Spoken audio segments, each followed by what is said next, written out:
আপনি তো আরেকটা রিপোর্টার আছে নাকি?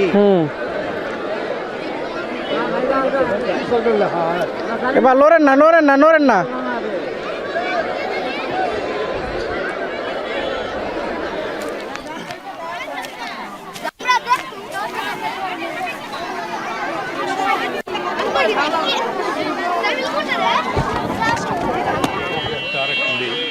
সে বাচ্চা খায়রা দিবে তো একটু ভিড় জমা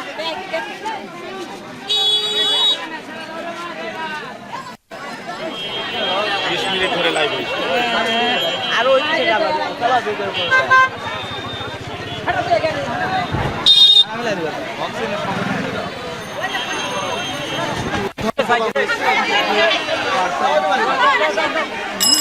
বাচ্চা যা করছে যে মামা আপনার লাঠি আটকে গেছে ব্রিজের ফাঁকের মধ্যে, তো আমি জানি উপর থেকে আটকে গেছে, আসা থেকে ভিতরে আসা থেকে হাজার হাজার লোক মনে করেন চেষ্টা করছে বের করা যাচ্ছে না। তারপরে আমার এক লোক পরিচিত বললো যে ফায়ার ব্রিগেডে খবর দিয়েছি আসছে, তোমরা কোনো টেনশন করো না। 12টা থেকে এই পর্যন্ত মনে করেন যে এখনো ওরা ভিতরেই ছিল, এই যে কবিতর আর ঘুঘু পাড়ার জন্য এই ঢুকছে, ঢুকে আর কি বাড়াতে পারেনি।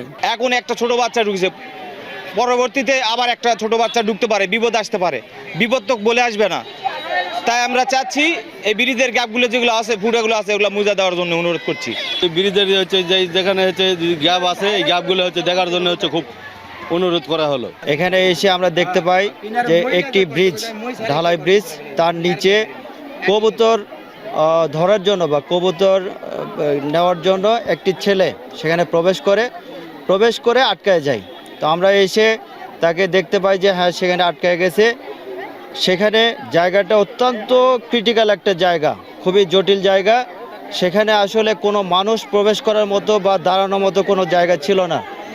আমরা অটো স্কেপ, ওপর থেকে অটো স্কেপ এবং নিচে থেকে একটি এক্সটেনশন ল্যাডার, সুউচ্চ ল্যাডার, এই ল্যাডার সেট করে আমাদের 2 জন রেস্কুয়ার সেখানে খুবই ঝুঁকিপূর্ণ অবস্থায় কাজ করে আমরা তাকে সুস্থ সবল প্রায় 1 ঘন্টা 35 মিনিট আমরা চেষ্টা করে তাকে সুস্থ অবস্থায় আমরা তাকে উদ্ধার করতে সক্ষম হই।